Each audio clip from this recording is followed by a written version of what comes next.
What keeps you awake at night? Sea levels are rising globally. Fears fueled by horror stories. Among the worst flu season in a decade, and it hasn't peaked yet. We all know the atomic bomb is very dangerous. Another series of deadly terror attacks. I don't want to be blamed if you cannot get to sleep tonight. Okay, well, so how y'all doing? Everyone's hanging out. Are you opening at a nightclub? Sorry, I read you way too quickly. Oh my god. Critical straight off the bat. We're not even a minute in. Wow, want to start over?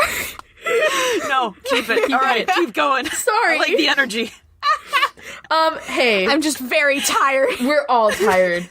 So we've had a long week. It's that time of the term where I'm having my finals. And I am in a stats class that happens at 8 a.m. every Tuesdays and Thursday. And, there are like 8 people in the class total, including me. It's a miserable class. Worst decision I ever made.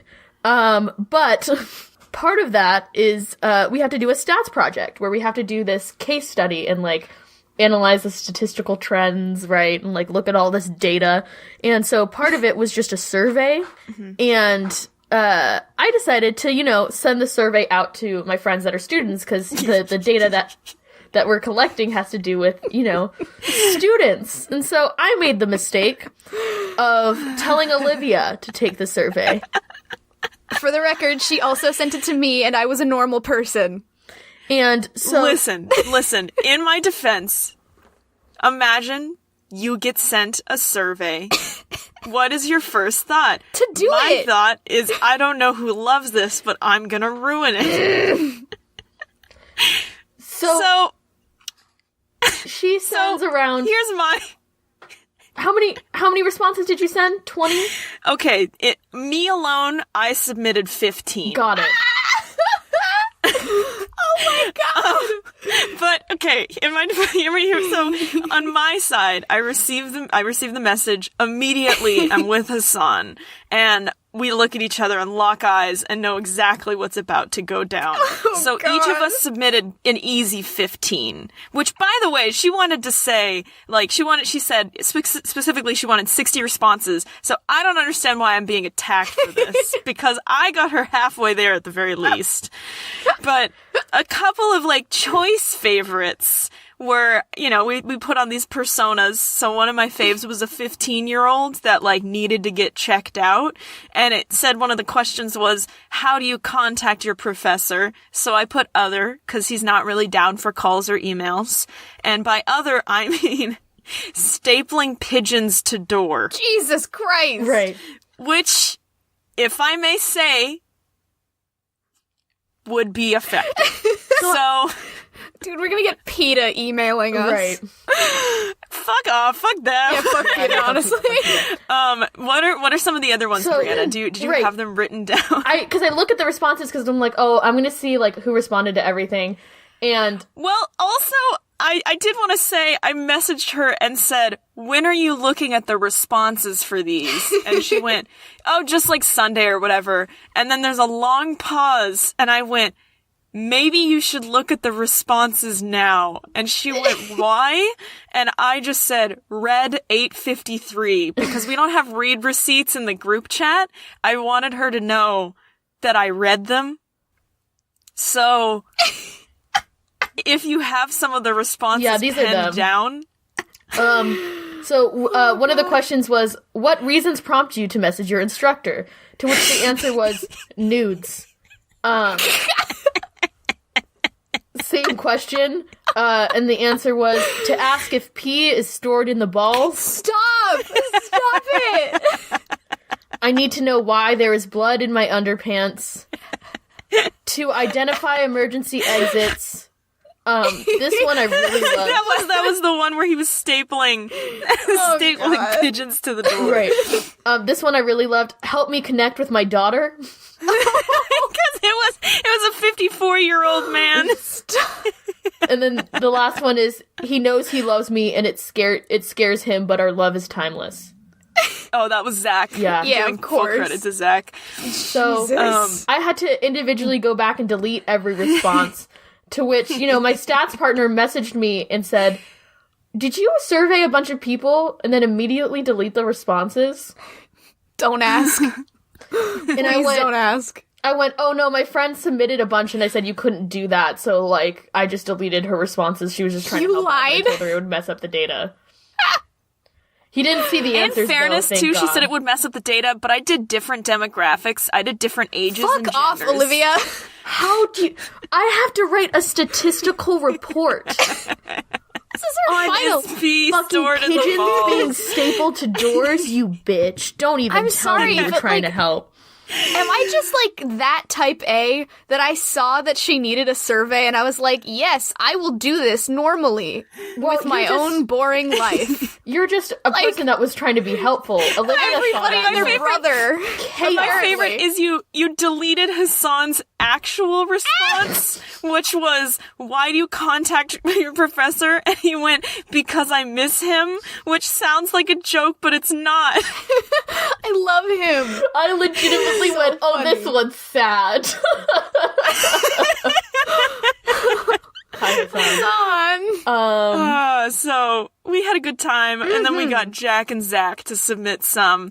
And my favorite, and in my defense, to know that I'm not a fucking narc like Brooke. How does that make me a narc? It doesn't. I sent it to Jack and Zach and said, "Bree has a survey for her stats class," without even having to explain what I was intending on doing with the survey. Jack responded, "Let's fuck shit up." Yeah.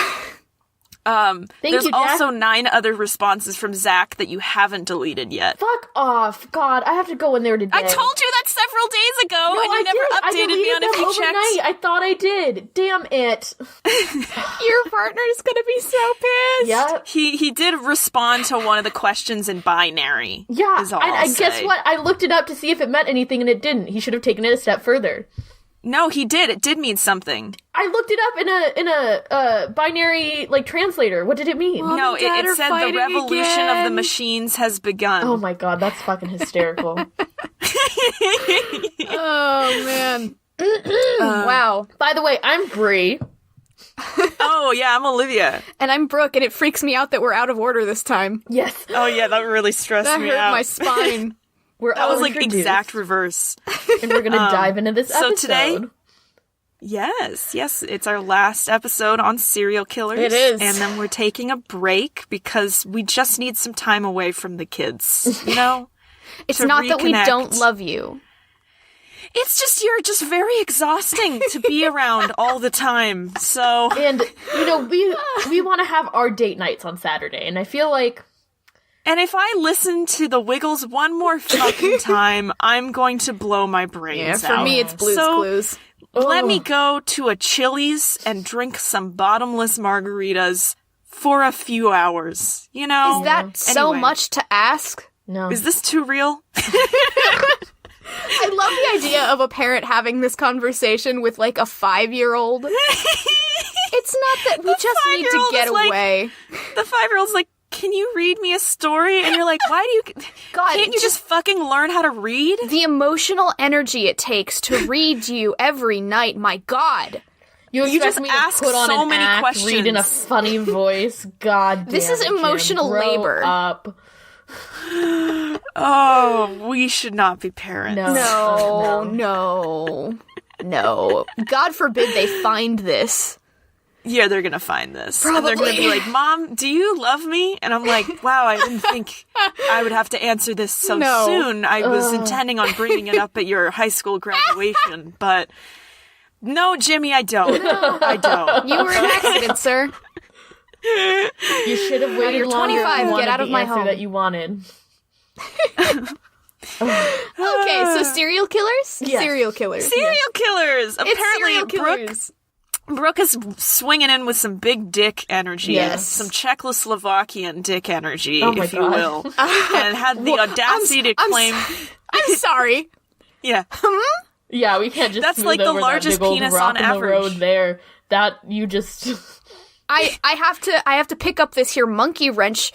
How do you know that? I looked up the statistical penis size across the world, and the Czechoslovakians are ringing it in. Of course you did. now we know that Czechoslovakians have some B, D, E. Just like I me, hate that you because abbreviated it. I hate that you abbreviated it. Is it an abbreviation naturally? really, that's worse. Okay. Yeah, that's the line, apparently. That's the line. So if you would like to transition from Czechoslovakian dick energy to your my, topic, Right. my dick energy, because I have made the claim that I think mine is worse than both of theirs. which I would like to fucking see. Yeah. But Yeah. sure. I felt sure. physically ill while reading some of this. Yeah, bitch. Yeah, Same. Yeah. I have also felt physically ill while listening to both of the others, but we'll see. Because Yeah. so far in the series, we've gotten rapists and also torture rapists, which are they're pretty gnarly starts. Neither are excellent. But what if I told you that my subject today is all of the above and then some? Ooh. Yeah, I'm gonna bring it home. One psychiatrist who examined this man described him by saying, and I quote, "There was no known perversion which he did not practice and practice freely. He is notorious for being one of the most sadistic and deranged killers of all time, with a repertoire of sadomasochism, child molestation, and pedophilia, rape, cannibalism, and of course, murder, and the list goes on. He is known as the Gray Man, the Brooklyn Vampire, the Wolf of Wistera, and the Moon Maniac, or simply the Boogeyman, which honestly are such cooler, so much cooler names than his actual name, because today we are talking about Albert Fish. Ooh. Have we heard of I Albert thought you were going to hit Fish? us with Richard Chase. Hell no. We got a fishy boy. We got Albert Fish. I heard regret that he's it. I'm awful. fucking I regret leaving it. this call. I regret it. Yeah. So we have we heard of Albert Fish? I heard he's awful. Yes, I do. I remember one clear story, but I think I'm going to save it because I bet you're going to talk about it. Perhaps. There's a lot here. We've got 10 pages of notes, kids, so Sick. let's get started. As a little content warning at the beginning, I know I sort of touched on all of the possible trigger warnings, but there's more than that. Like, Yep. I couldn't possibly touch on everything. We've got self-harm, like, to the nth degree. We've got child murder. We've got rape. It's a bad one. Like, Yep. I think this whole series is going to be an exercise in just use your best judgment. I will sort of preface all of the worst of it. But it's gonna get rough, and a lot of the information I have is taken from direct quotes from Albert Fish's confession. It's pretty much from the horse's mouth, so take that as you will. It's rough. So, are we ready, kids? I guess. Well, ready is a strong word, but we're getting into it. Okay, so we travel back to long, long ago on May 19th, 1870, when Albert was born Hamilton Howard Fish. Yep, just gonna... Yikes. Yeah. Was he bullied relentlessly? As a matter of fact, he was. Well, that makes fucking sense. It is alleged that he chose to change his name to Albert to avoid the nickname that he was given, Ham and Eggs. I'm sorry. That's brilliant. That's amazing. Did Billy come up with that? Billy is always on top Fucking of it. Billy, with am the I right? names. So always a Hamilton Billy. Howard Fish. He was born to Randall and Ellen Fish in Washington, D.C., and he was the baby of the family with 3 living siblings, Annie, Walter, and Edwin. I say living. At 15, he chose to be called Albert after a younger sibling who had died. So that's normal. And then it's all normal. I don't see anything wrong with that. Do you? No. Can you imagine, like, the mother's, like, holding the dead child in the arms, and he's leaning over and he's like, "Mother, you know, I can empathize that this is really rough for you. I am Albert have a child now. die, but can I have his name? Like, is that claimed yet?" Is that claimed yet? No. He's like also taking his toys and like putting them in like a potato sack for his room. Jesus. I hate that. He's like he's crossing out his own name on his stocking and rewriting Albert. Yeah. Yeah. Jesus. Yeah, so he chose that name to avoid Ham and Eggs at the orphanage where he grew up. Wait. Now, I hear you saying, oh no, his parents died, that's so sad. Well, it is much worse than that, lads. Albert's father died of a heart attack when he was about 5, and his mother subsequently put him in St. John's Orphanage in Washington, D.C. because she couldn't afford to keep him.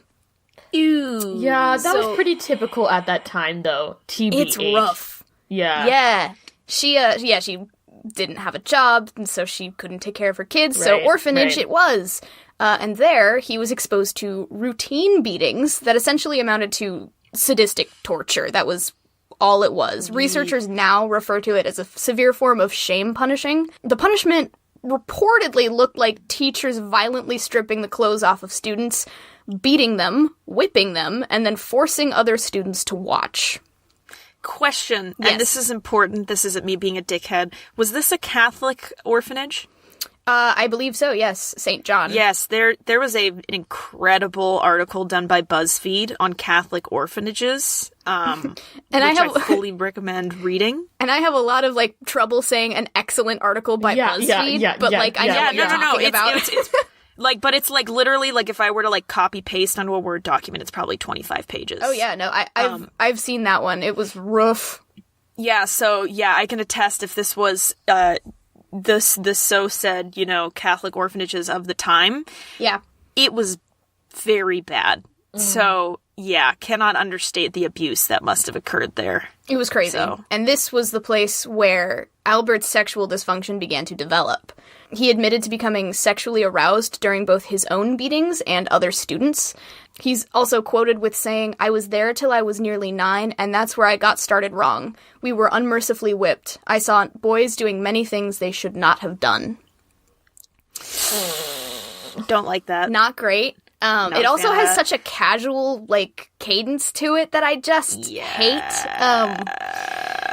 We'll move forward. So, Right. his history with the orphanage has actually been the subject of discussion in various professional settings, and he's been an important case in studying the sort of nature versus nurture argument in psychology, because, while Fish admits to developing his more taboo sexual interests at the orphanage, he also has a marked family history of mental illness, and it is a laundry list. Just to read out all the known diagnoses, his uncle had mania, his mother experienced auditory and visual hallucinations, his brother was sent to an institution, and his sister was diagnosed with an unspecified mental affliction. Ooh, love that. those. Same. Yeah, Same, it big really one. does sound like, 19th century diagnosis. Right. But She's sad, and they're like, well, this is fucking insane. what an affliction! Weird. I've had Continue 6 children in the last year and exactly 0 orgasms. She must be insane! Yeah. Hysteria. Pretty much, yeah. Yeah. Right. Love it. There's no way to know what influenced what now, but you kind of get the idea of what kind of dysfunctional soup we're dealing with. So, he lived in the orphanage from 1875 until 1880, when his mother secured a government job and was finally able to take him out of the orphanage and take care of her remaining children. At that point, it became very evident that the damage was more than done. Fish at that point had a reputation for running away from home, was routinely wetting the bed as late as even 11 years old. Ooh, that's not good. No, even worse, he fell from a cherry tree early on in his childhood that gave him a severe concussion. No! It's all the things. It's all the things. Checklist. You're just the running checklist down of your things. murderer checklist. Yeah. I'm saying, am I wrong? I mean, the concussion actually left permanent damage. He got permanent headaches, dizzy spells, and a pretty bad stutter forever. So just to rack up the score, we've got a young boy with extreme sexual and behavioral dysfunction at the age of about 10, as well as some pretty gnarly physical impairments. Yeah. So, as any 12-year-old boy would do at that point, he began a relationship with the telegraph boy. Huh? He was 12. I just want to nail that in. He was 12? He was 12. Got it? Let's call the How old telegraph... was the telegraph boy? He was 12, actually.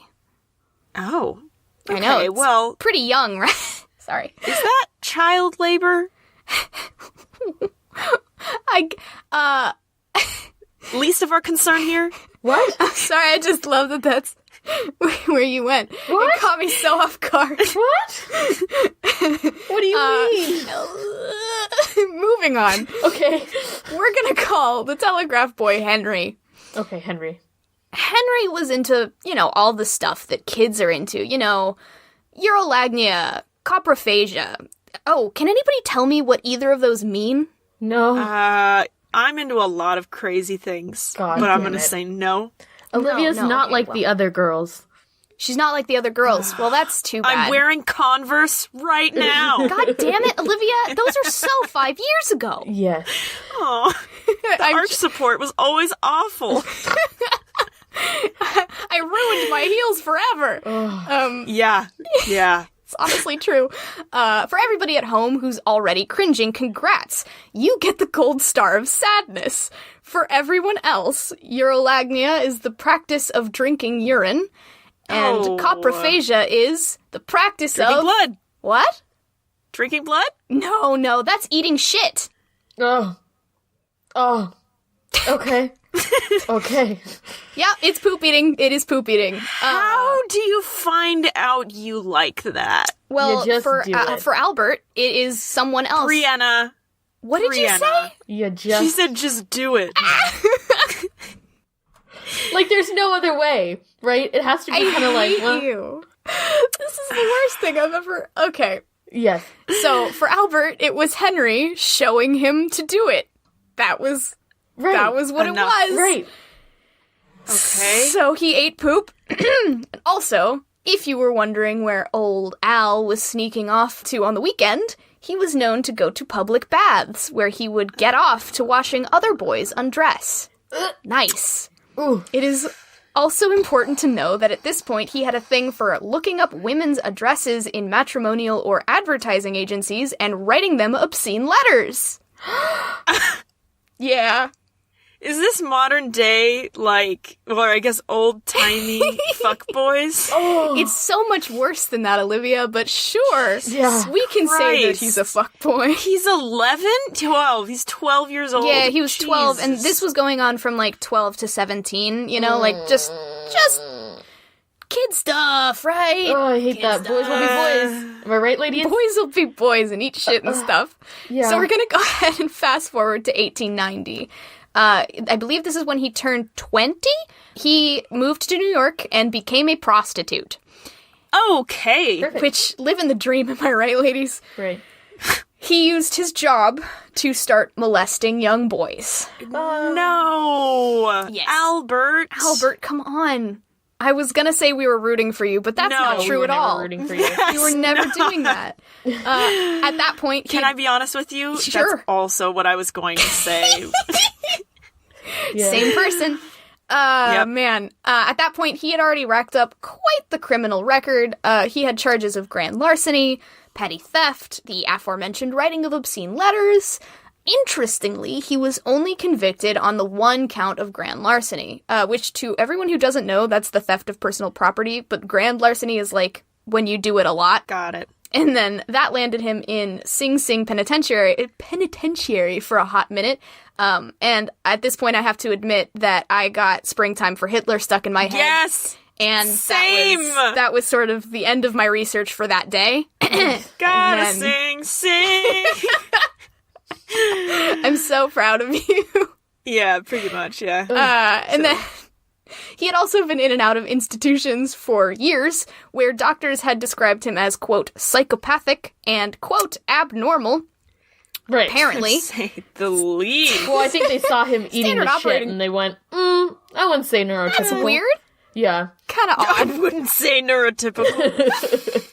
They're having office talk. They're like, what do you think about Al? And they're like, just, I don't know, something about him. He's in the corner Strikes me as jerking off, odd. eating a pile of just shit. don't get it, Yeah. we just don't click. It's funny that you say that, because later we're gonna get into his trial. Spoiler alert, he got caught, whatever. And Okay. the general defense was he's insane, right? And, like, rightfully so. But there were actually doctors, psychologists that took the stand and argued that urolagnia and coprophagia were, while weird by our standards, were, like, socially normal abnormalities, and that, like, perfectly sane people do that.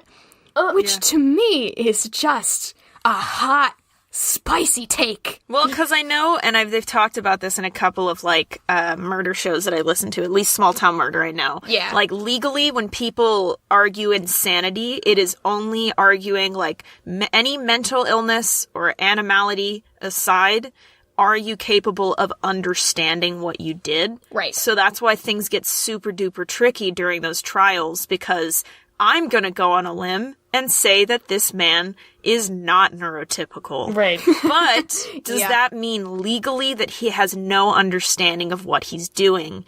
Also gonna say probably not. Right? And Like, we'll get into that.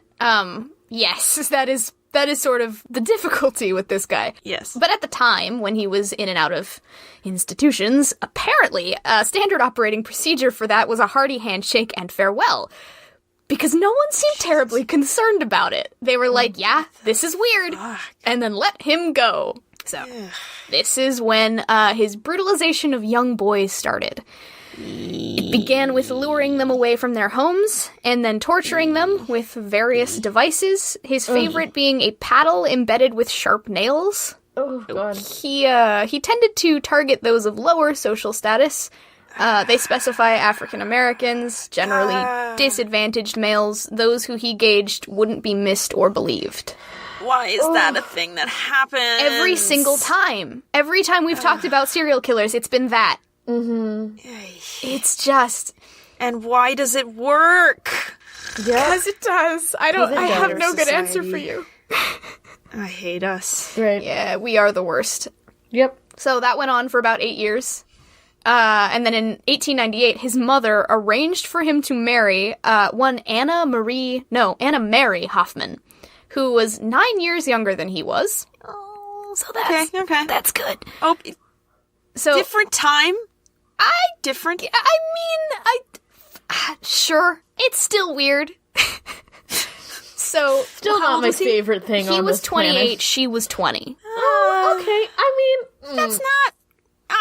I'm not opposed. So I think the problem here is that he's a murderer. right. Yeah. Right. Yeah.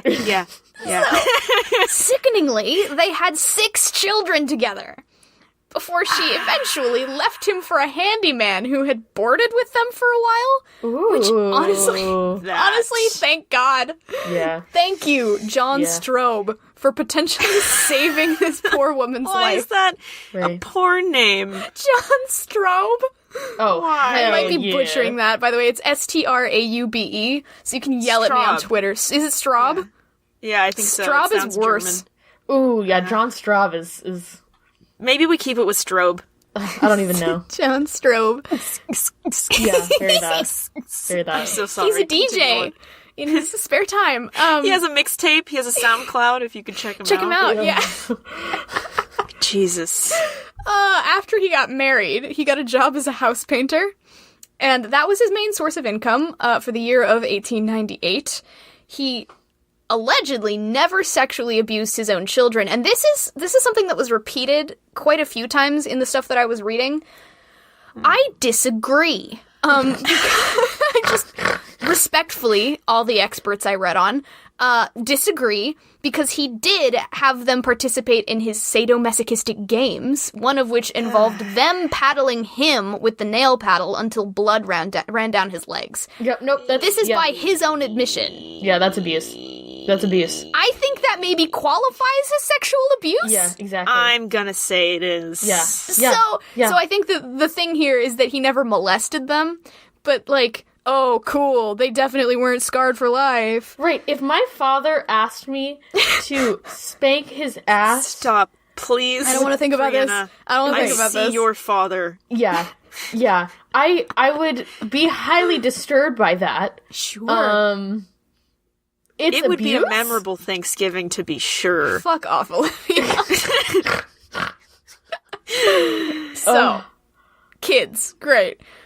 He also continued molesting boys, usually under the age of 6, during this entire thing. Oh, that's so It's always the kids, huh?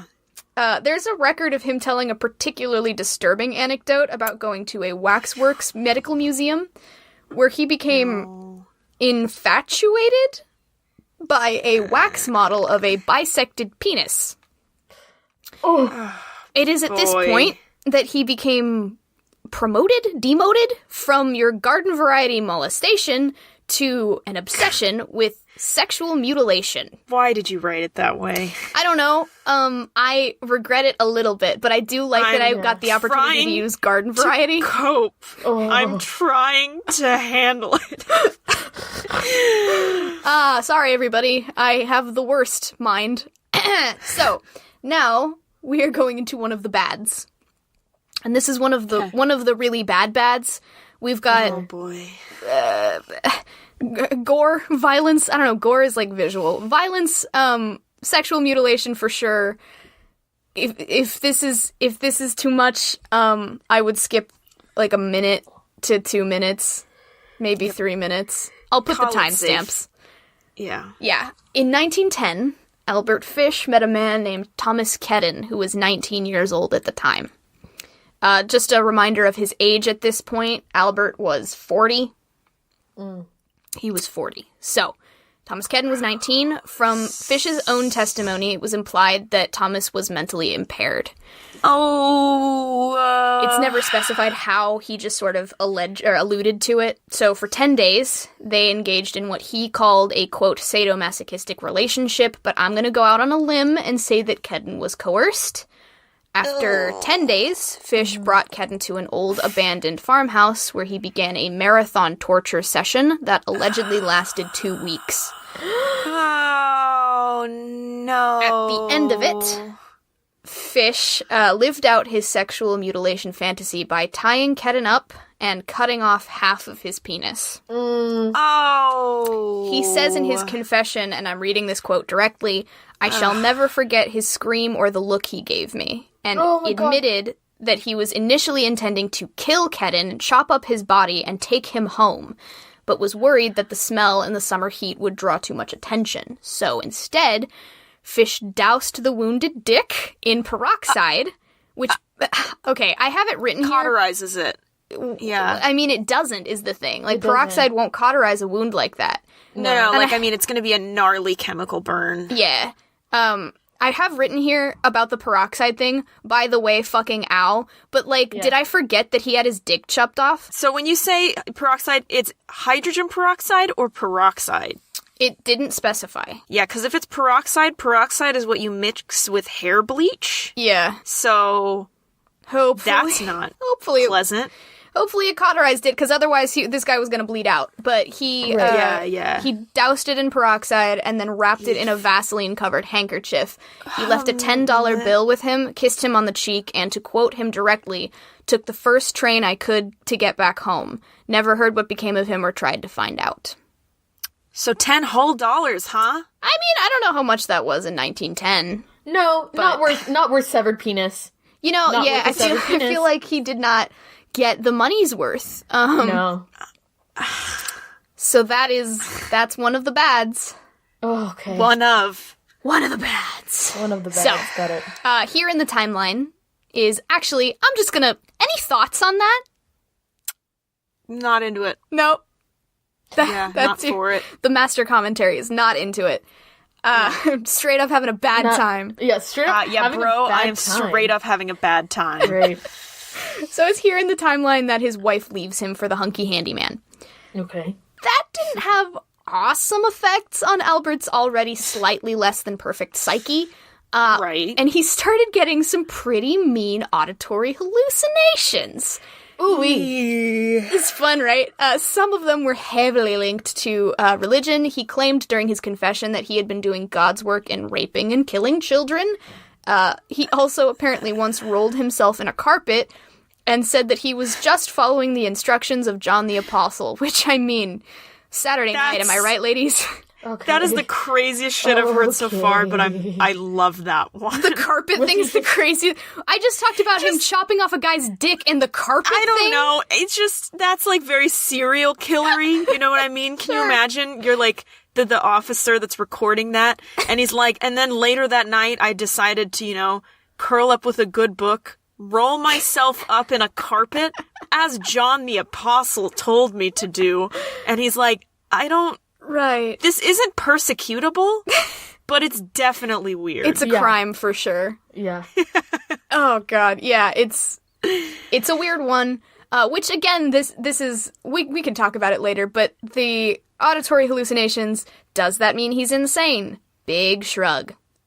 Anyway, it's about this time that Albert got pretty heavy into self-harm. And for everybody who's listening who could be potentially triggered by any mentions of graphic self-harm, this is pretty bad. So skip ahead. I think it's going to be about 20 seconds, 30 seconds, but I'll put the timestamps as usual. Fish admitted in his confession, and it was also confirmed by X-ray, that he had been participating in what is called self-insertion. Does anybody know what that means? Yeah, this is when he started doing the sounding and also sticking things inside of him. Yes. Which I'm not so, excited Olivia, to hear when you about. say sticking things inside of him, this is not dildo shit. This No. is nothing like that. Is it in sounding his is keyhole? Not. y'all know what sounding is. I don't need to get into that. But basically, the other thing is he would take needles and insert them into his pelvis by sticking them between his scrotum and anus and leave them there forever. And his taint? Yes, Bree, I was trying to avoid. Oh my god. Yeah. And It's, his taint? It's pretty. Can this ever Brianna, just is be that called the worst in one? his taint? Oh, Yeah. Mine is the carpet thing. Yours is this, apparently. I feel pretty like bad, the to be needle in the fair. taint is far worse than the carpet. Excuse me, ma'am. I gotta side with Bree on this one. Are you fucking my ass? Apparently. Sorry, that was the wrong choice of words. I'm so sorry. I'm so sorry. I would just like to make a formal apology now. Oh boy. So that's where we broke Bree. He also allegedly would take rags or cotton balls and soak them in alcohol, stick them up his ass, and then light them on fire. What? I'm sorry, what the fuck? How do you come up with this? I have to imagine that it was like written down somewhere, right? Like someone instructed him to do that. He didn't just divine that from thin air. Right. Actually, could have been John the Apostle. Right. It could, you know what? I didn't even think of that, but you're right. I bet it was. John the Apostle was into some kinky shit. Can you imagine John the Apostle in heaven? And he's like, dude, I'm not fucking for this. Can you imagine if God was like, God walked up by John the Apostle and he's like, hey, I know that we got this one mortal right now saying I'm telling him to do some shit. I just want to let you know the cotton ball thing was definitely not my fucking idea. I just told him to roll himself in carpet. That's it. That's it. That's the only bit I did. Because I And that thought it just was kind of funny. Like, that was just like I got a little wine drunk on Saturday night. I was like, tomorrow's my day off. So like, you know, The idea that like the patron saints just need to get their rocks off once in a while and just Right. fuck Okay, with can us. someone tell me who John the Apostle is? He, I mean, yes, he was one of the apostles of Christ. I think his deal, it's been a bit, ladies and gentlemen, so correct me. Tweet Book of John. angrily at me. But he was he might have been the tax collector, but I know that he was sort of outspokenly not into the God thing. Then his deal is he conformed or reformed, whatever, converted, and became one of the most outspoken evangelists, I guess, and servants of Christ. right. I don't know. Definitely doesn't think he'd be for the taint thing. I don't think based so on that. either, but like, big shrug, Who knows? man. Right. So we've got the cotton balls in his ass and whatever. He also had a nasty habit of, as I said, writing to women again. This time going into gruesome detail as to the violent sex acts he wanted to perform on them. Apparently, Not for it. these letters were so vile that they were never read out loud despite being submitted as evidence in court. Yep. Wow. Yeah. Just to Don't make like that. matters worse, ya boy started getting a taste for something a little more sinister than rape, mutilation, and murder. That's right. Old Albert... Watching The Big Bang Theory? You can't do that. You're stealing my thunder. I was 2 words away from the Big Bang Theory and you fucking... God damn it. Oh, fuck, that's hysterical. Okay. Well, the rest of my show is over, so... Bazinga. Okay. Cannibalism. Big It's Bang cannibalism. Theory, He pissed. started wanting to eat people. He wanted to eat humans. Oh. Yeah. Oh. That's about the same. Okay. Yeah, it's... Alright. At me. sorry to I'm almost sorry to everybody who watches The Big Bang Theory. But not No. for that. Just because they're watching The Big Bang Theory. So he wanted to eat people. Reports say that he would serve meals of just raw meat to both himself and his children, which I'm pretty sure is child abuse, but now that I think about it, what the fuck am I talking about? Those kids are fucked. Yeah. Oh my god. So raw meat. Now we get to the ramp up, where the fish man starts honing his obsessions. Still working as a house painter, he started moving across state lines and choosing his victims as he traveled. As before, he chose from disenfranchised groups to rape, mutilate, and eventually murder, and he would occasionally pay other boys to find new ones for him. He called his torture weapons, and I quote, instruments of hell. These consisted of a butcher knife, a meat cleaver, and a handsaw. Just let that sink in. Right. If he ever felt that he was too close to being caught during his murder sprees, he would just flee to the next city and then start all over again. Now, during this time, there were a couple of recorded close calls that I thought were super interesting.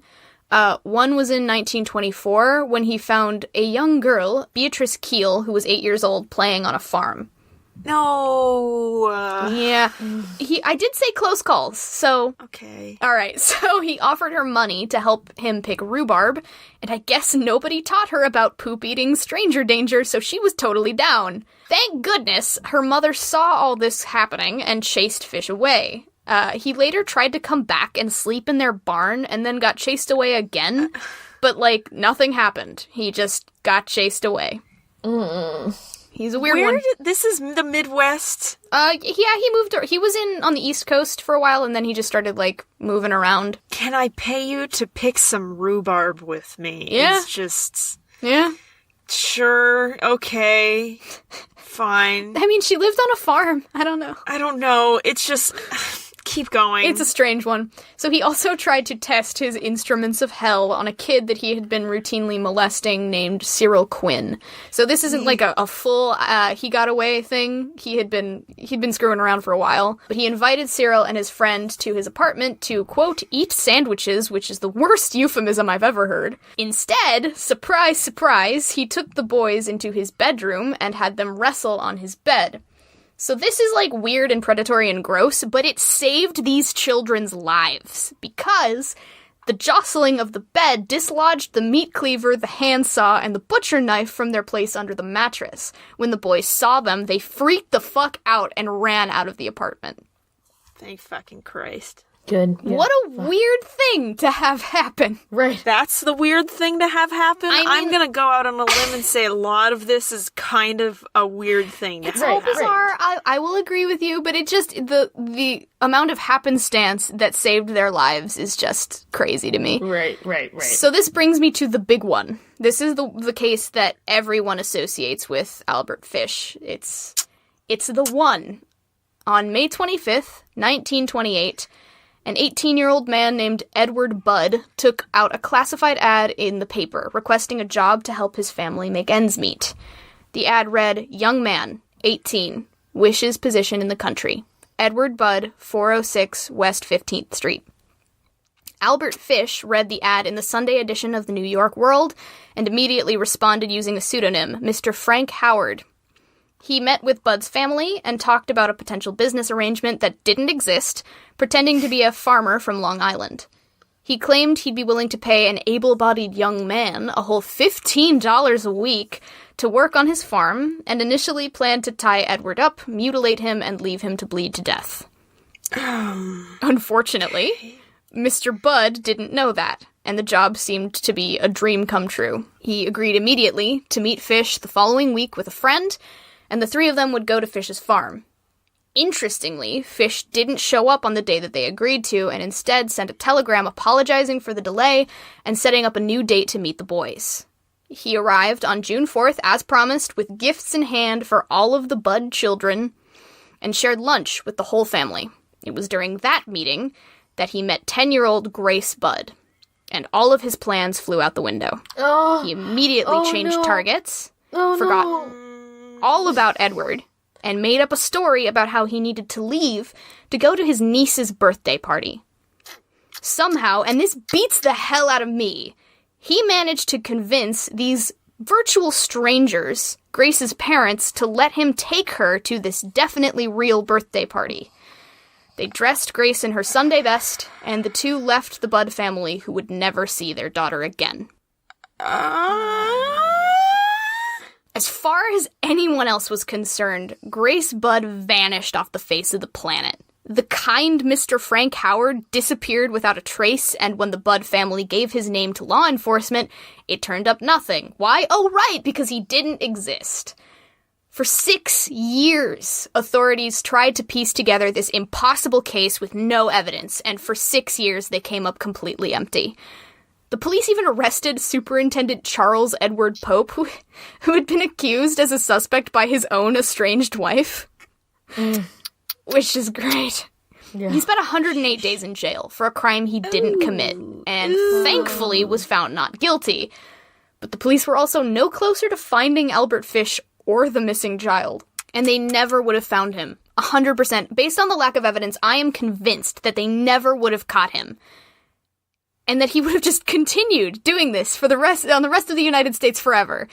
Except he did something stupid. All right. But it's not just stupid, it was horrifying, heinous, and disgusting in every known capacity. Okay. He wrote a letter to Grace's mother. No. In November of 1934... 7 years after Grace's disappearance, he wrote a letter to the illiterate mother of one of his victims describing in detail what he did to her child. I'm going to read the letter verbatim here in a second, and it's incredibly graphic. If you want to skip this section, I'd say go maybe 2 minutes. I'll put timestamps. This one especially, because I have no idea how long it's going to be. Make sure you know, just to make sure that you know when to stop, so you don't miss a moment of our beautiful voices. Here we go. All right. My dear Mrs. Budd. In 1894, a friend of mine shipped a deckhand on the steamer Tacoma, Captain John Davis. They sailed from San Francisco to Hong Kong, China. On arriving there, he and 2 others went ashore and got drunk. When they returned, the boat was gone. At that time, there was a famine in China. Meat of any kind was from $1 to $3 a pound. So great was the suffering among the poor that all children under 12 were sold to the butchers to be cut up and sold for food in order to keep others from starving. A boy or girl under 14 was not safe on the street. You could go in any shop and ask for steaks, chops, or stew meat. Part of the naked body of a boy or girl would be brought out, and just what you wanted cut from it. A boy or girl's behind, which is the sweetest part of the body, and sold as veal cutlet, bought the highest price. John stayed there so long he acquired a taste for human flesh. On his return to New York, he stole 2 boys, one 7, one 11. Took them to his home, stripped them naked, tied them in a closet, and burned everything they had on. Several times every day and night he spanked them, tortured them to make their meat good and tender. First he killed the 11-year-old boy, because he had the fattest ass, and of course the most meat on it. Every part of his body was cooked and eaten except head, bones, and guts. He was roasted in the oven. Boiled, broiled, fried, stewed. The little boy was next. Went the same way. At that time, I was living at 409 East 100th Street, rear right side. He told me so often how good human flesh was, I made up my mind to taste it. On Sunday, June the 3rd, 1928, I called on you at 406 West 15th Street. Brought you pot cheese, strawberries. We had lunch. Grace sat on my lap and kissed me. I made up my mind to eat her on the pretense of taking her to a party. You said yes, she could go. I took her to an empty house in Westchester I had already picked out. When we got there, I told her to remain outside. She picked wildflowers. I went upstairs and stripped all my clothes off. I knew if I did not, I would get her blood on them. When all was ready, I went to the window and called on her. Then I hid in a closet until she was in the room.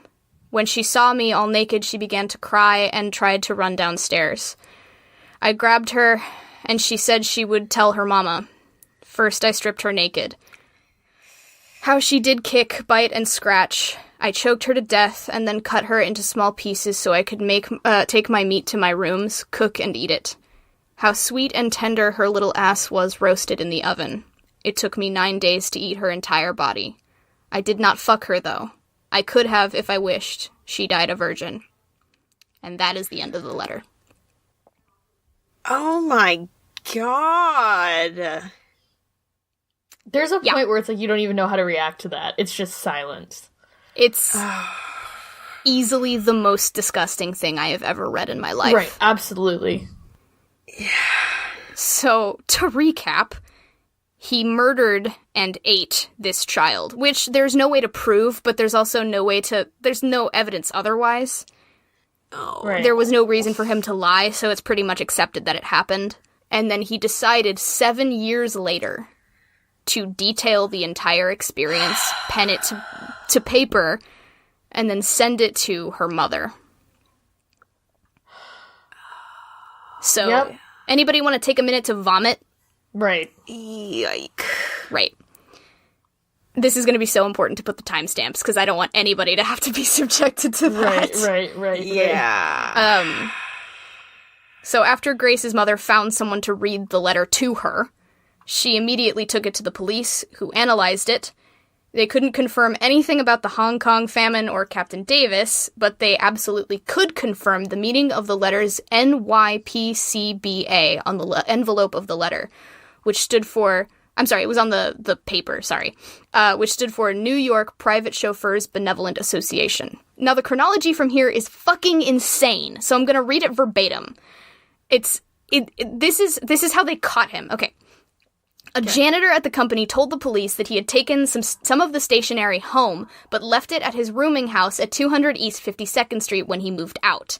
The landlady of the rooming house said that Fish checked out of that room a few days earlier.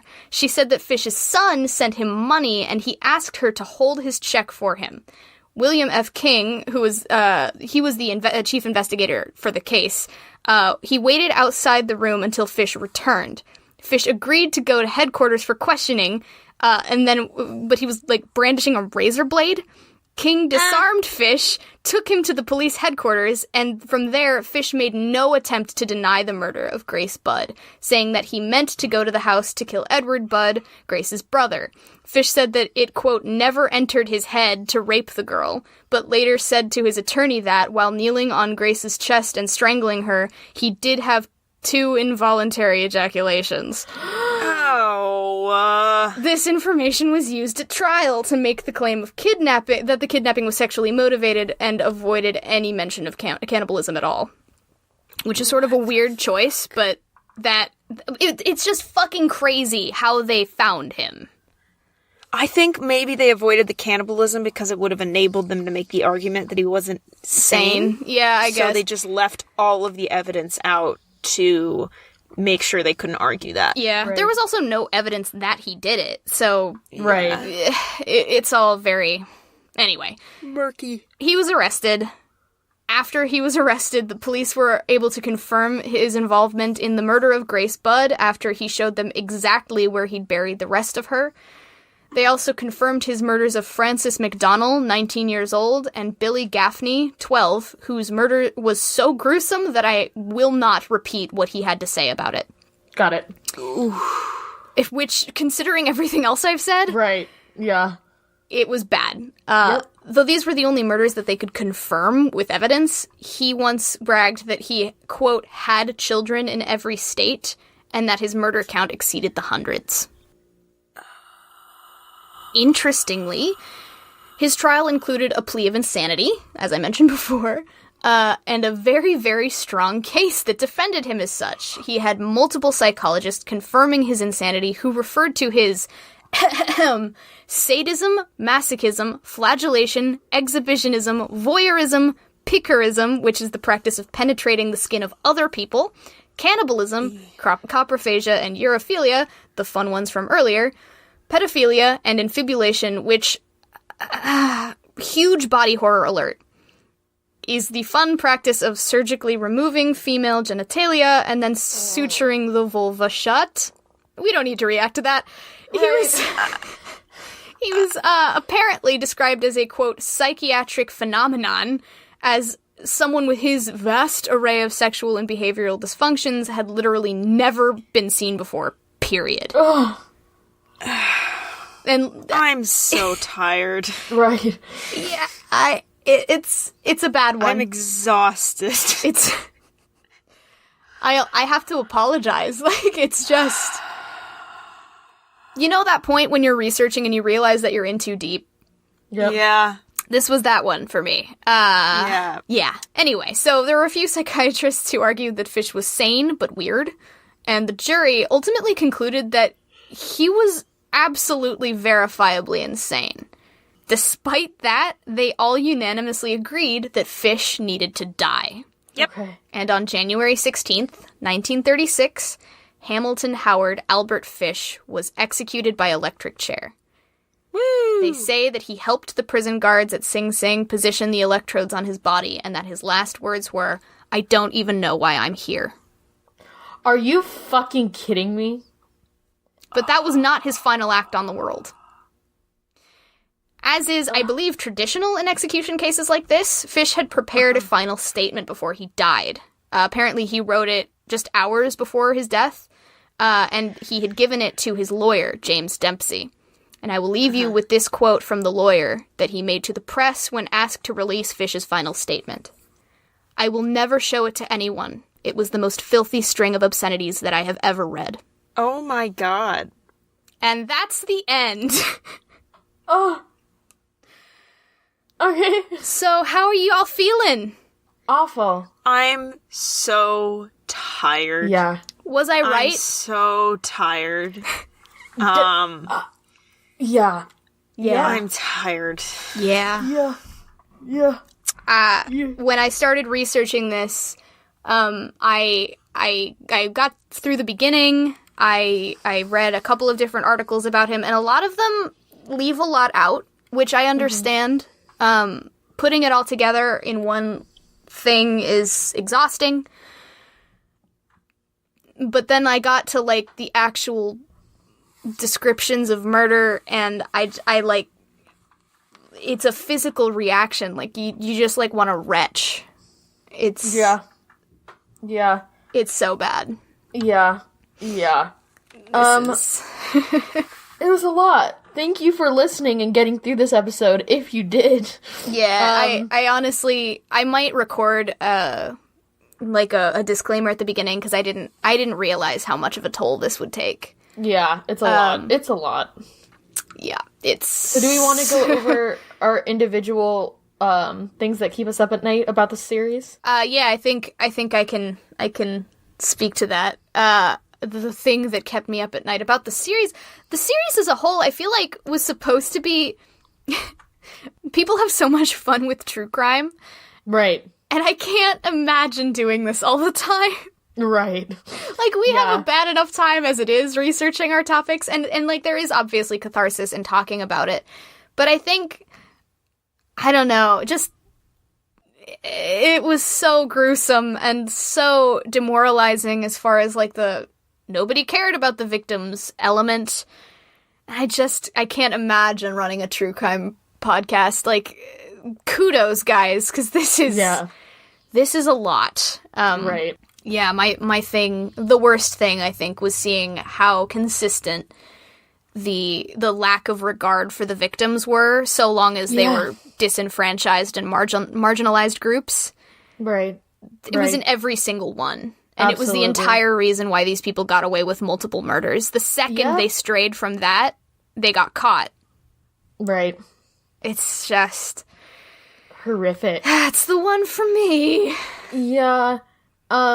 I would say the things that keep me up at night, I guess going off of Olivia's series, right? She started off with, this is possibly the worst one. And it was awful. I mean, Toy Box Killer, obviously, like, he had Horrifying. multiple people invested into it. His family, his wife. People were just not doing anything about it, and he was very careful about making sure he didn't get caught. And then you look at my series, where the Los Angeles Police Department just blatantly did not care about black women who were prostitutes at the time, who were being killed by the hundreds, and their bodies literally being dumped in a landfill, and no one giving a fuck except for other black women in the Los Angeles area. And that was especially frightening to me. Yeah. And then Brooke, obviously, your series was horrific.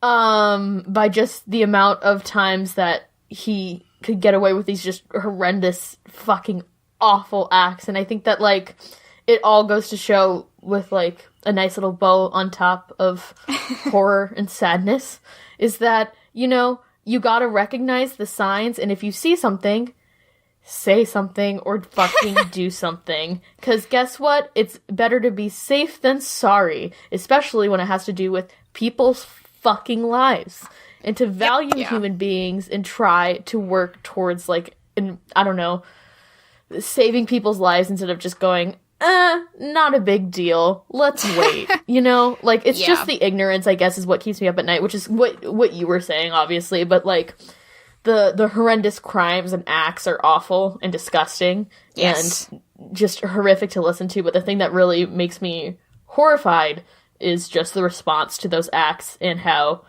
people were either not caring enough to do anything or just blatantly ignoring things that were right in front of them. So I think it's just about recognizing signs, and that's what we can learn from it. But other than that, yeah, it's fucking sick. Yeah, it's crazy, for sure. Right? What you got, Olivia?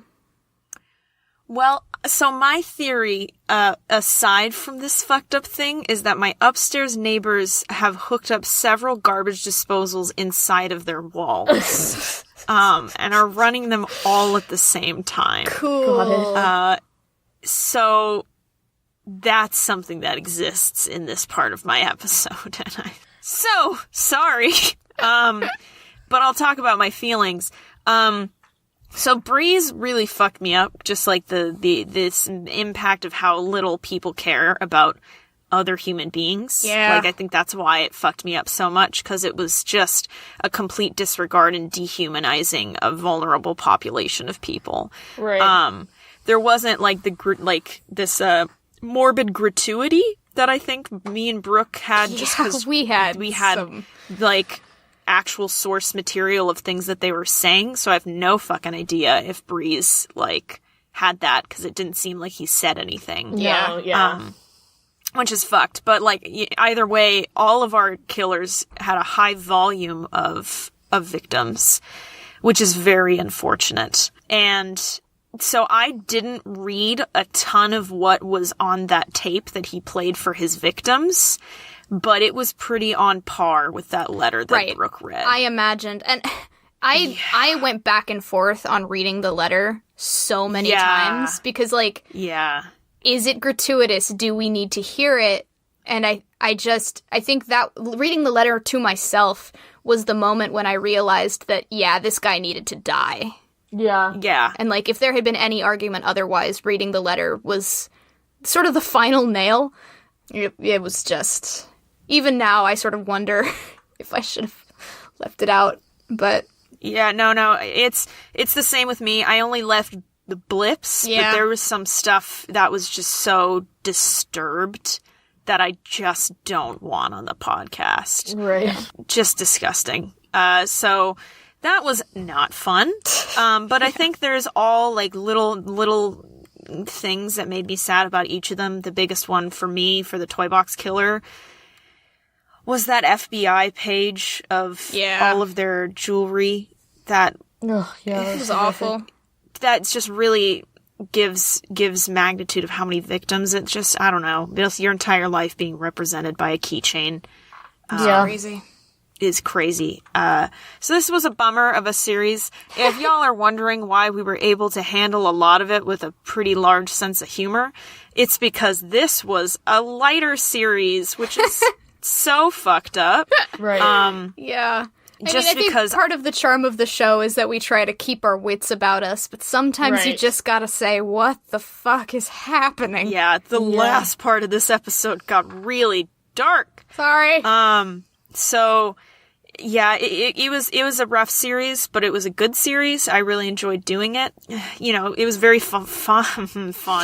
I guess, and I've talked about this with Matt, when he asks me, like, why do you do this podcast if it bums you out a lot? Because there's definitely been series where I'm like, this has fucking ruined me. Like, the cigarette one sent me on a week-long depressive spiral. Oh my god, Olivia. Yeah, that was the episode where I said I can't do an episode every 3 That's right. weeks. Yeah, it was That was the one where I said I can't do it. Right. within our best interest, I think. Yeah, I think it panned out pretty well. And it's, you know, it's one of those things where I think everybody gets upset by things differently. When I got upset by the serial killer, like, it's fucked up and there's so many victims and it's deeply saddening. But I think my mind is able to go, this is an isolated incident and a statistical improbability. The ones that always really fuck me up are the ones that affect people on a global scale. And are still happening. I think are still happening.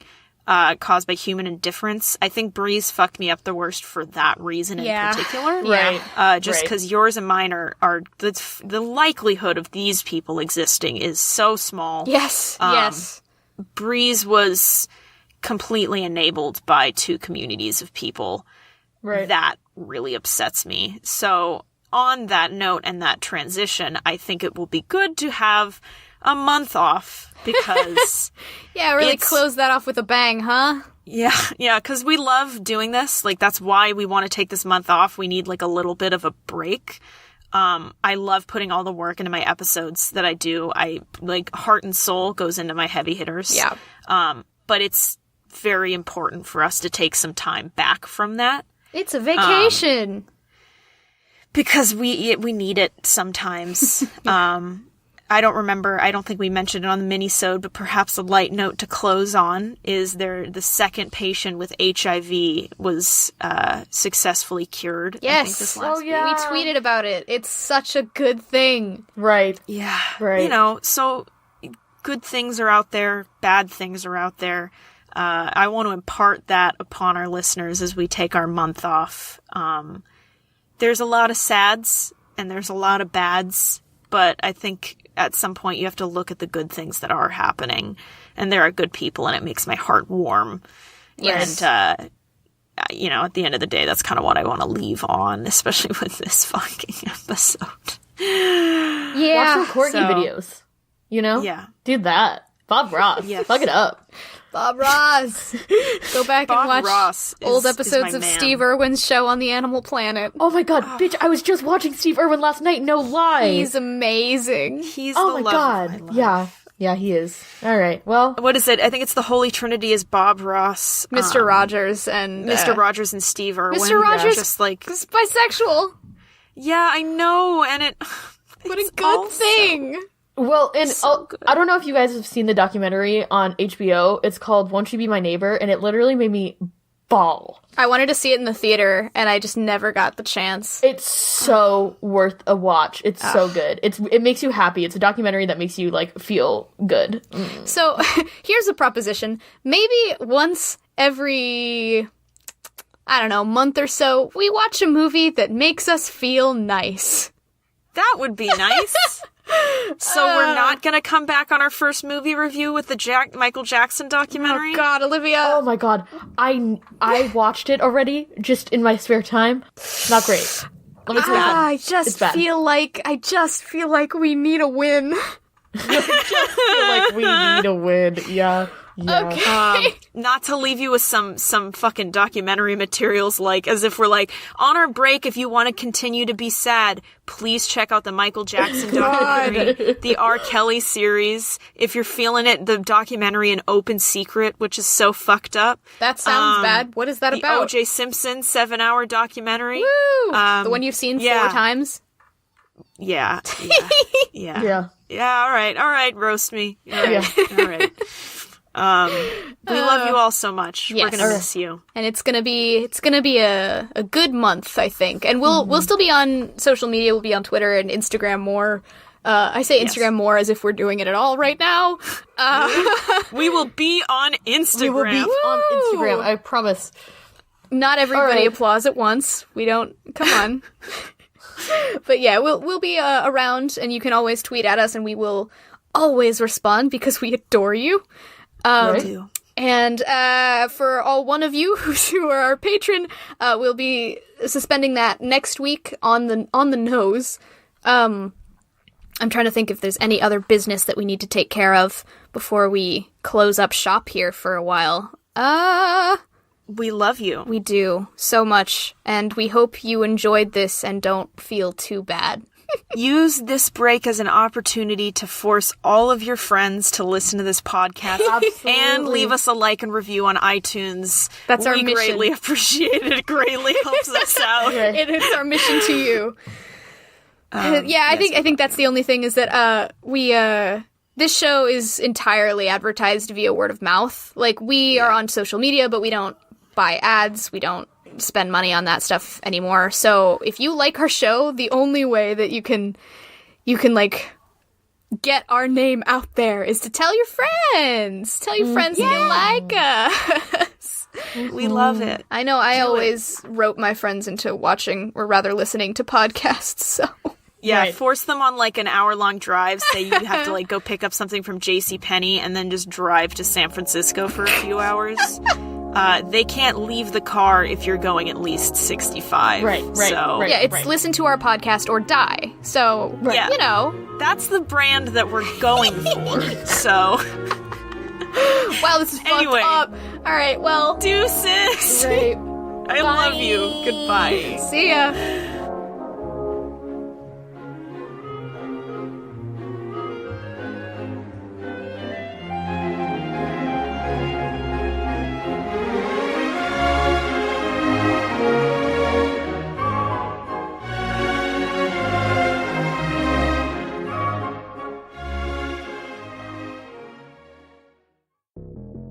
I'm Rosie. And I'm Ryan. And we make the Voice of the Victim podcast. We share stories about horrible things that happen to real people, and we try our best to tell it from the perspective of the victims and the survivors.